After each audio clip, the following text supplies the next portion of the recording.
Salve, salve, salve, salve, rapaziada! Tudo certo com vocês? Como vocês estão? Espero que todos estejam bem.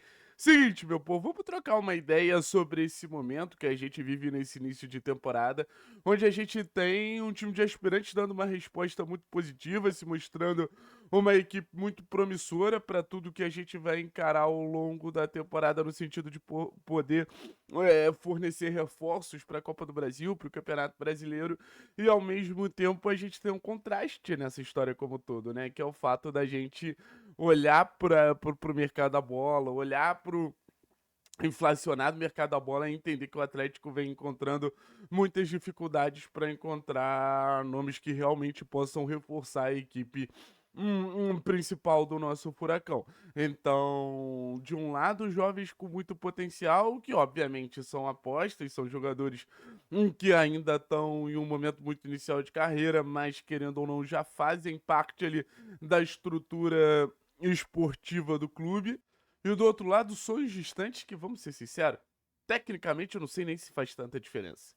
E acho que no final das contas esse acaba tendo que ser o ponto de avaliação.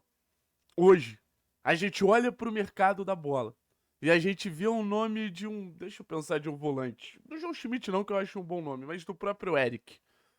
Pegar o Eric, que jogou no Atlético, no Bahia, que o Atlético foi lá e sondou a situação. Eric ou Marese? Tenho certeza que o Eric tá mais pronto.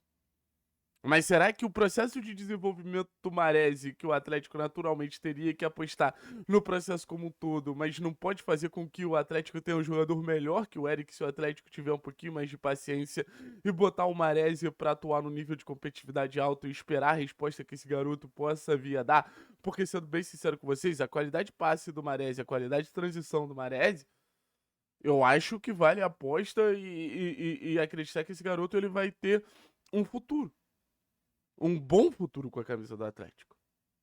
E é nisso que eu acredito que o Atlético deva apostar para oportunizar esse garoto a ser um jogador do elenco principal. E querendo ou não se tornar um reforço improvável, um reforço inesperado, mas querendo ou não um reforço. Eu tô vendo muita gente empolgada, por exemplo, com o Enamorado, o jogador do Júnior Barranquilla, que acertou com o Grêmio, com a Sadio, o jogador da Laú, que acertou com o Galo, com a Lamenda do Cercle Bruges, que acertou com o Galo também. Assim, eu já passei da idade de ficar empolgado com o jogador só porque ele é gringo. Se você me falar que esses três gringos eles jogam melhores que o Bruninho, eu vou falar que você tá maluco. É óbvio que são mais experientes, é óbvio que tem uma demonstração de competitividade maior do que o próprio Bruninho, mas a questão não é só essa. A gente pode olhar para o jogador e ver o impacto que ele tem no jogo.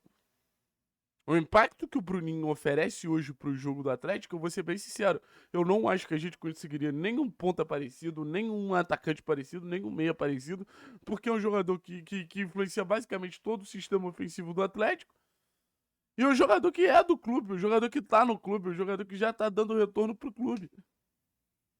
E quando eu pego esse time de aspirantes, vislumbro um ou outro reforço para tentar mostrar para vocês que o Atlético ele também pode encontrar reforços dentro da própria instituição. Não é falando que o Atlético não precisa se reforçar. É óbvio que o Atlético precisa se reforçar. É óbvio que o Atlético precisa de alternativas interessantes ali para transformar o grupo num grupo mais vasto em questão de possibilidades possível.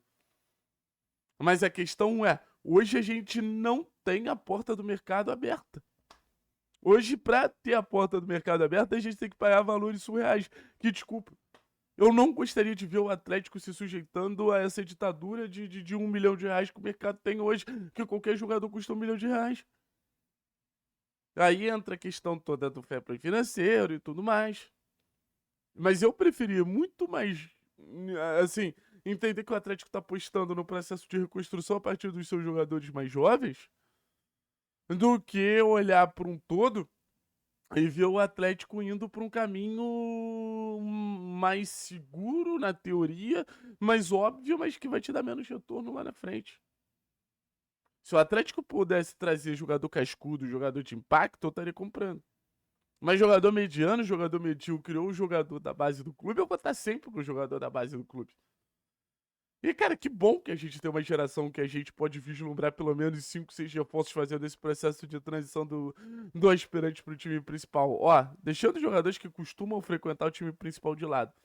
Gilberto Claudinho, Bruninho, o próprio Lucas Maresi, que parece ser um jogador que vai gerar um impacto. Aí você tem o Dudu e João, que estão fazendo parte desse time de aspirantes. Aí você tem o próprio Mikael, que está fazendo parte desse time de aspirantes.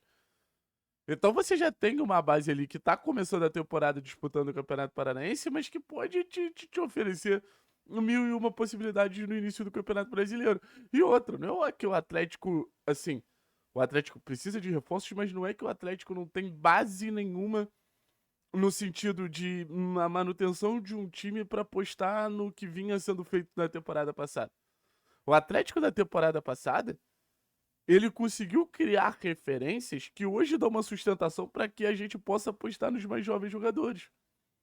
Hoje, querendo ou não, Teran e Arthur é uma zaga segura, Benavides e Esquivel são laterais de alto nível pro que a gente tem hoje no futebol brasileiro. Zapelli é um jogador, pô, tecnicamente muito acima de tudo que a gente tem no futebol brasileiro. Aí, querendo ou não, você tem jogadores experientes como o Mendonça e o Luiz Fernando, você tem o Julimar, que também vem desse processo de desenvolvimento de jogadores da base que pô, hoje é um jogador mais encorpado, um jogador com mais moral, o próprio Viveiros. Então o Atlético, assim, ele vai para um caminho muito mais do equilíbrio. Então o Atlético vai para um caminho muito mais da junção de jogadores que já estão um pouco mais consolidados e os jovens jogadores. Não vai ser um time só de jovens. A gente tá falando desses jovens jogadores para serem alternativas para o Atlético ter mais opções e paralelamente desenvolvendo eles ao ponto de se tornarem jogadores que possam fazer com que o Atlético dê um salto técnico. Volante mais técnico que o Mahrez a gente não tem. O amadurecimento do Mahrez fortaleceria muito o nosso meio-campo. Ponta mais decisivo e com mais capacidade de influência do jogo que o Bruninho a gente não tem. Pode influenciar muito o nosso jogo. Ficar improvisando ala direita, Mendonça, tendo o Gilberto, não faz sentido nenhum. Jogador com cruzamento, com chegada à frente. O próprio Claudinho, um jogador muito estável numa posição que na teoria a gente já tá bem servido ali na lateral esquerda. Mas eu acho que no final das contas é um jogador que a gente pode apostar, que a gente pode acreditar que se a gente precisar, a gente pode contar com ele. Quem sabe até uma alternativa para jogar com uma outra formação tática com Claudinho e Léo Derek, Esquivel e Léo Derek, que são jogadores que eu acho que geram um impacto positivo muito legal. Você ter essa junção de jogadores de um sistema técnico parecido. Então, apostar no time de aspirantes, da mesma maneira que apostar no mercado, é uma aposta. A questão é, se você tira um bilhete alto no time de aspirantes, você ganha uma bolada. Se você tira um bom mercado, ali na aposta que você faz, o seu retorno ele é mais imediato. Mas ele é menor em comparação ao time de aspirantes. Valeu? Tamo junto, forte abraço. Tchau, tchau, rapaz.